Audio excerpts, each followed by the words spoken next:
الحمد لأهله والصلاة على أهلها أما بعد فأعوذ بالله من الشيطان الرجيم بسم الله الرحمن الرحيم إنما المؤمنون إخوة فأصلحوا بين أخويكم واتقوا الله لعلكم ترحمون صدق الله العظيم اللهم صل على سيدنا ومولانا محمد وبارك وسلم۔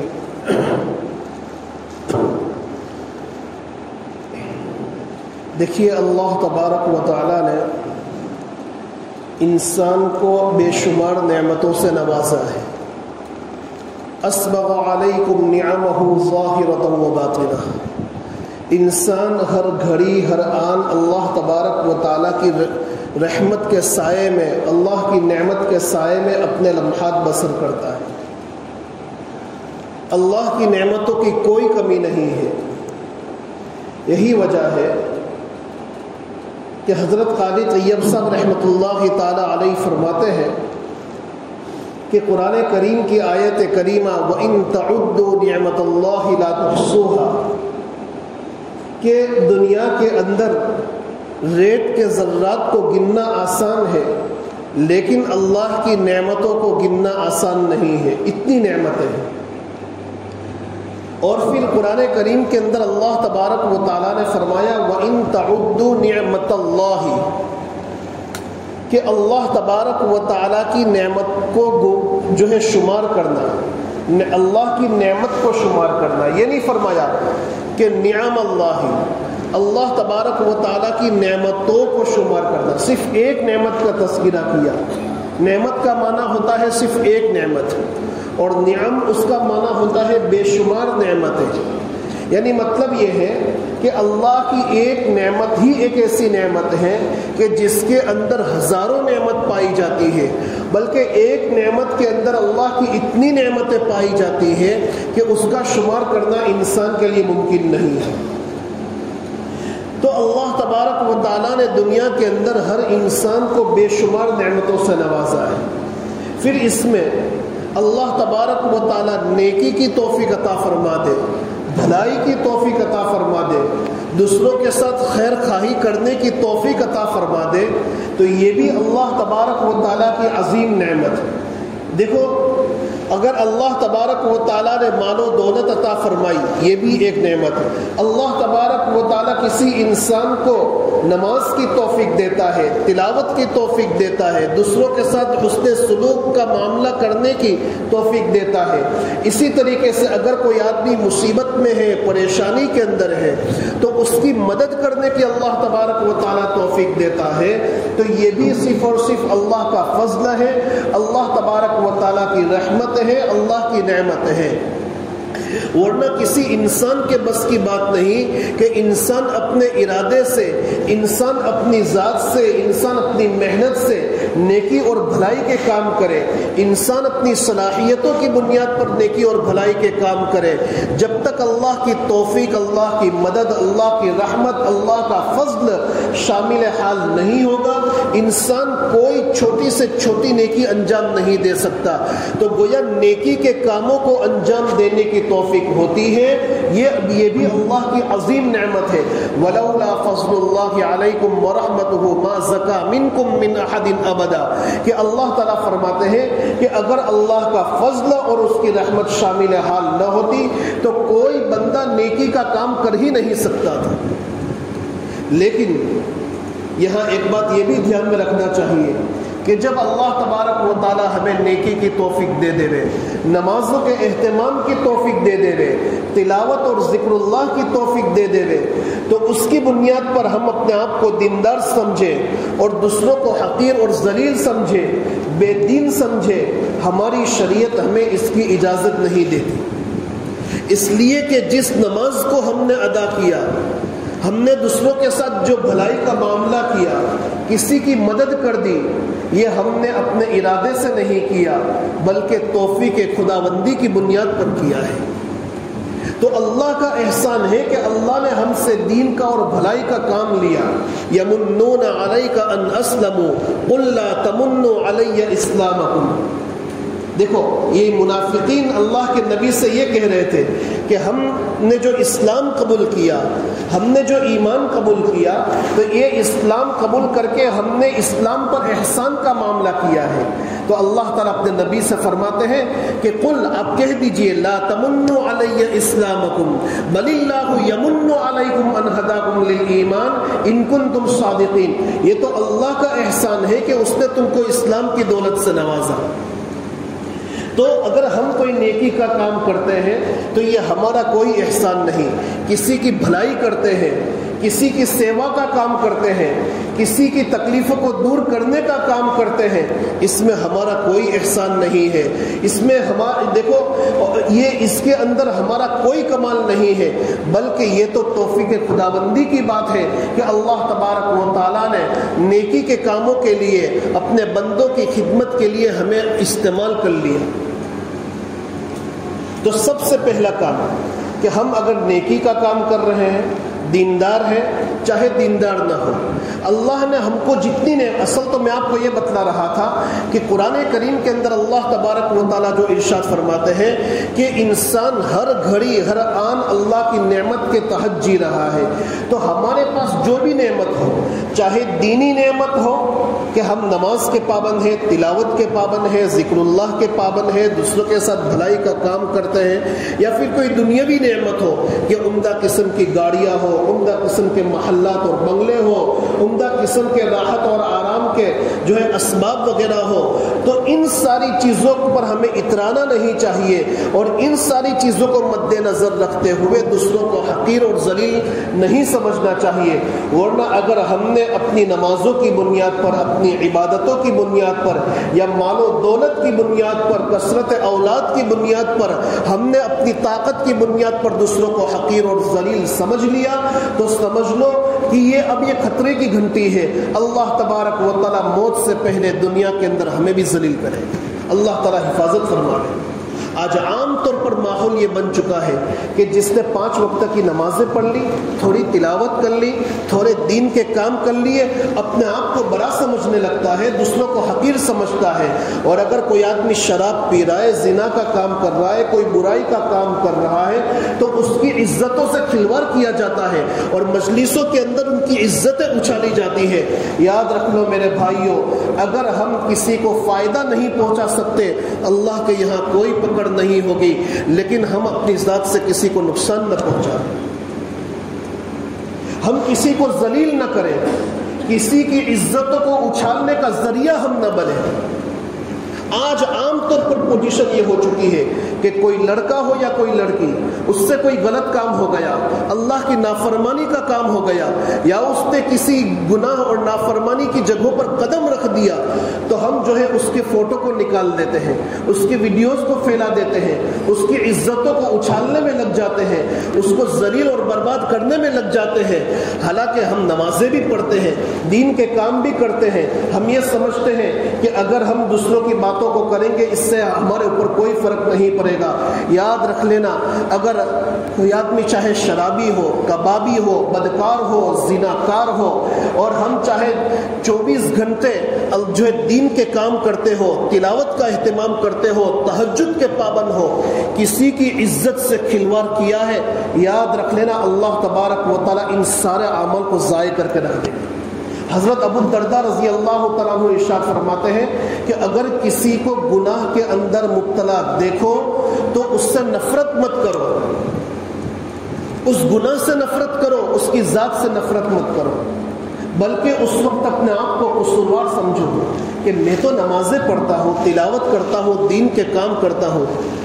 لیکن میری کمی یہ ہے کہ اللہ کے اس بندے کو میں نے صحیح اللہ کا پیغام نہیں پہنچایا۔ اسی لیے چاہے کوئی مرد ہو چاہے کوئی عورت ہو، کسی سے کوئی گناہ کا کام ہو جاوے یا کسی کے متعلق ہمیں کوئی گناہ کی خبر ملے تو اس کی لوگوں کے درمیان اشاعت مت کرو، بلکہ رات کی تنہائی میں اللہ کے سامنے رو کہ یا اللہ جیسے تو نے مجھے جو ہے اس گناہ سے محفوظ رکھا، تو اس بندے اور بندی کو بھی اس گناہ سے محفوظ کر لے، اس کی عزت کی حفاظت کر لے۔ ہم راتوں کی مجلسوں میں اس کے گناہوں کو اچھالیں، کیا گناہوں کو اچھالنے کی بنیاد پر، کسی کو اور کسی کے ماں باپ کو بدنام کرنے کی بنیاد پر وہ گناہ سے بچ جائے گی؟ وہ عورت، وہ مرد اپنے گناہوں سے بچ جائے گا؟ ہم نے ایک مرتبہ اللہ کے سامنے رو کر مانگا کہ یا اللہ یہ تیرا بندہ فلاں گناہ کے اندر مبتلا ہے، میرا مسلمان بھائی، میرے سماج کا آدمی، میرے قوم کا آدمی، میرے گاؤں کا آدمی، میرے شہر کا آدمی، یا میرے شہر اور میرے سماج کی عورت فلاں گناہ کے اندر مبتلا ہے، یا اللہ تو اس کی حفاظت فرما۔ ہم نے اللہ کے سامنے رو کر مانگنا تو درکنار، مسجد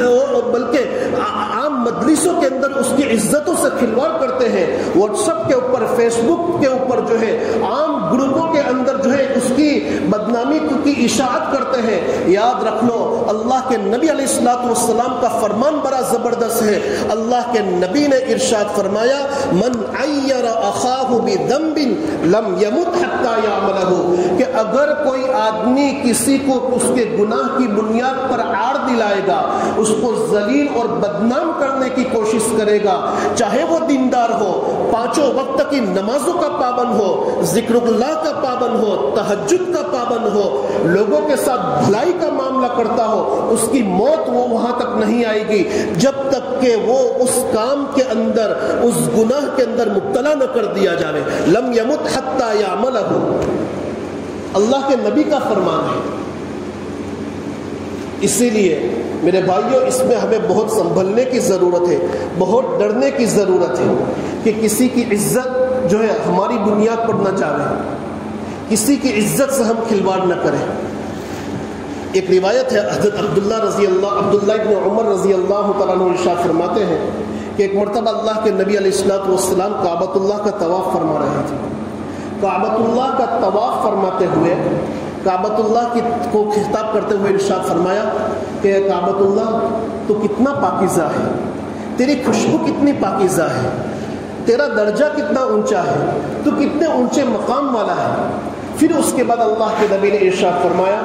واللہ نفس محمد بیدی، قسم ہے اس ذات کی جس کے قبضے میں محمد صلی اللہ تعالی علیہ وسلم کی جان ہے، لحرمت المؤمن اعظم عند اللہ حرمتا منک۔ یاد رکھ لینا یہ کعبہ، ایک مومن کی عظمت، ایک مومن کی عزت تیری عزت سے بھی اللہ کے نزدیک بڑی ہوئی ہے۔ جس مومن کی عزت اللہ کے نزدیک کعبۃ اللہ سے بھی بڑھ کر ہو، ہمیں کیا حق پہنچتا ہے کہ ہم اس کو ذلیل کریں؟ اسی لیے علامہ عبد الرؤف مناوی رحمۃ اللہ تعالی علیہ نے لکھا ہے کہ کسی کی عزت سے کھلواڑ کرنا، کسی کو ذلیل کرنا، کسی کے کسی عیب کی بنیاد پر اس کو حقیر اور ذلیل سمجھنا، یہ اللہ تبارک و تعالیٰ پر اعتراض کرنا ہے۔ اس لیے کہ جب اللہ تعالیٰ کسی کو دنیا میں پیدا فرماتا ہے، کسی کو وجود عطا فرماتا ہے، تو اللہ اپنی توجہ اس پر ڈالتا ہے۔ جس پر اللہ کی توجہ گری ہو ہم اس کو ذلیل کریں، یہ ایک مومن کا کام نہیں۔ اسی لیے حضرت تھانوی رحمۃ اللہ تعالی علیہ کا جملہ ایک جگہ پر میں نے پڑھا تھا، حضرت تھانوی فرماتے ہیں کہ میں ہر مومن کو ہمیشہ اپنے سے بہتر سمجھتا ہوں فی الحال، ہر مومن کو فی الحال ہر مومن کو اپنے سے بہتر سمجھتا ہوں فی الحال، اور ہر کافر کو فی المعال اپنے سے بہتر سمجھتا ہوں۔ ہر مومن کو فی الحال اور ہر کافر کو فی المعال اپنے سے بہتر سمجھتا ہوں۔ فی المعال کا مطلب یہ ہے کہ ہر کافر کو آئندہ زندگی کے اعتبار سے اپنے سے بہتر سمجھتا ہوں۔ ہو سکتا ہے کہ آگے چل کر اللہ تعالیٰ اس کو ہدایت دے دے، ایمان کی توفیق دے دے اور وہ مجھ سے بھی بہتر بن جائے۔ یہ ہونا چاہیے، ہم کسی کو ذلیل نہ کریں۔ تو مومن کا کام یہ ہے کہ اپنی ذات سے کسی کو تکلیف نہ دے۔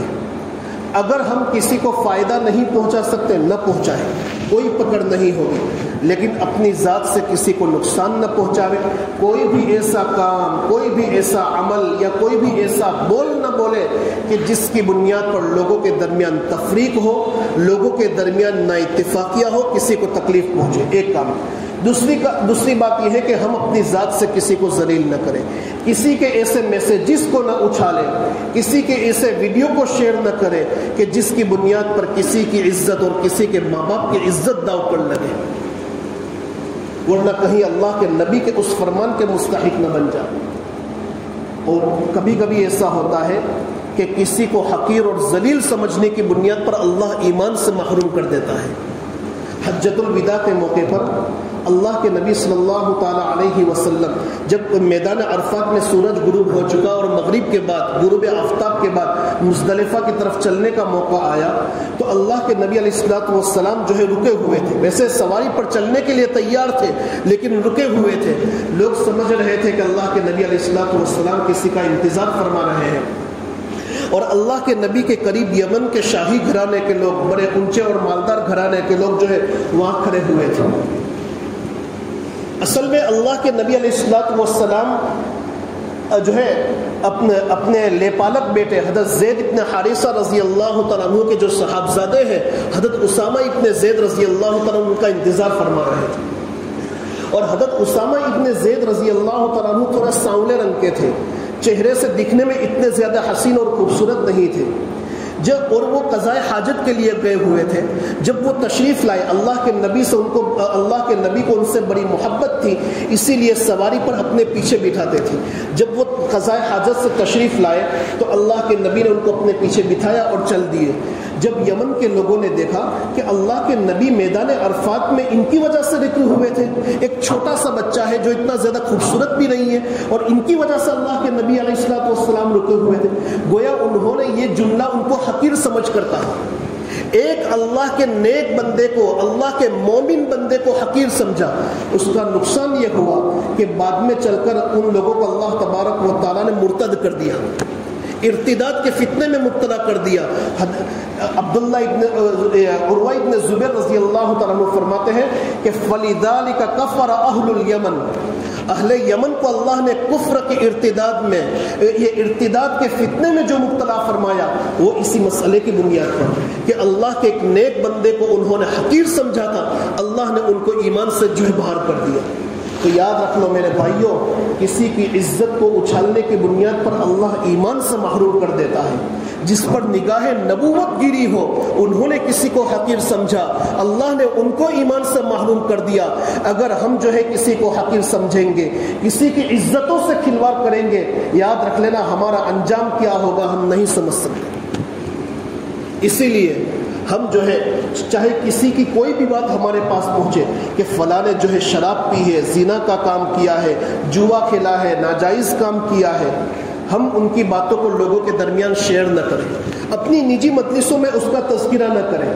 ایک بات ہمیشہ اپنے ذہن میں رکھیں کہ وہ بھی اللہ کا بندہ ہے، کیا معلوم اس نے راتوں کے اندھیریوں میں اللہ کے سامنے آنسو بہا کر توبہ کر لی ہو، اور یہاں ہم اس کے گناہ اچھال رہے ہیں، کہیں اس کی بنیاد پر اللہ تبارک و تعالیٰ موت سے پہلے اس گناہ کے اندر ہمیں مبتلا نہ کرے۔ کسی کی عزت کو نہ اچھالیں، کسی کے متعلق ایسے میسیجز کو شیئر نہ کریں۔ ایک تو یہ بات ہے۔ اب آخر میں جب یہ بات آئی کہ کسی کی عزتوں کو نہ اچھالا جاوے، کسی کو تکلیف نہ پہنچائی جاوے، ہر مومن بندے کا اکرام کیا جاوے، اس کے اندر ایمان کی دولت ہے، ایمان بہت اونچی نسبت ہے، اس نسبت پر اس کا اکرام کیا جاوے۔ اس کے اکرام کی بنیاد پر ایک بات میں آپ کے سامنے ذکر کر دوں کہ ہماری اس مسجد کے اندر اور جہاں کہیں بھی آپ نے دیکھا ہوگا کہ اکثر نمازوں کے بعد چندے والے چندے کا اعلان کرتے ہیں، لیکن بڑے افسوس کی بات ہے کہ وہ ایک اللہ کا بندہ اپنے فائدے کے لیے نہیں، قرآن اور حدیث کی جو درسگاہیں ہیں اس کے فائدے کے واسطے آیا ہے، اس کے فائدے کے لیے آیا ہے، وہ چندے کا اعلان کرتا ہے، اس کے اعلان کو ہم سنے بغیر جو ہے اٹھ کر چلے جاتے ہیں، ہم ایک 10 سیکنڈ اس کا اعلان نہیں سن سکتے۔ یاد رکھ لو اس وقت اس کے دل پر کیا بیتتی ہوگی ہم تصور نہیں کر سکتے۔ آپ اگر کسی مجمع میں 10 سیکنڈ کا اعلان کرنے کے لیے کھڑے ہو جاوے اور لوگ آپ کی طرف سے منہ موڑ کر چلے جاوے، یاد رکھ لینا، تصور کرنا اس وقت آپ کے دل پر کیا بیتتی ہے۔ یہ تو اللہ کے گھر کا اعلان لے کر آیا ہے، قرآن اور حدیث، اس کے اعلان کو جو ہے چھوڑ کر اٹھ کر چلے جانا، یہ اس سے اعراض کرنا نہیں ہے، بلکہ مرکز رسول مدرسے سے اعراض کرنا ہے، قرآن اور حدیث کی دینی درسگاہوں سے اعراض کرنا ہے۔ اسی لیے میں آپ سے ہاتھ جوڑ کر بنتی کرتا ہوں، گزارش کرتا ہوں کہ چاہے ہماری یہ مسجد ہو یا کوئی بھی مسجد ہو، اگر کوئی چندے والا اعلان کرے تو اس کے عزت اور احترام میں وہ مومن بندہ ہے، اللہ کے دین کا کام لے کر آیا ہے۔ 10 یا 15 سیکنڈ آپ اس کے اعلان کو سن لو گے، یاد رکھ لینا یہی اسی چیز کو اللہ تبارک و تعالی ہمارے لیے ذریعہ نجات بنا دے گا کہ ہم نے اس کے اکرام میں اعلان کیوں سنا؟ اس لیے کہ وہ قرآن اور حدیث کی نسبت پر اعلان لے کر آیا تھا، اس لیے سنا۔ اللہ اس کو ہمارے لیے مغفرت کا ذریعہ بنا دے گا۔ کرو گے عمل؟ اللہ تبارک و تعالی عمل کی توفیق عطا فرماوے۔ وآخر دعوانا ان الحمد للہ رب العالمین۔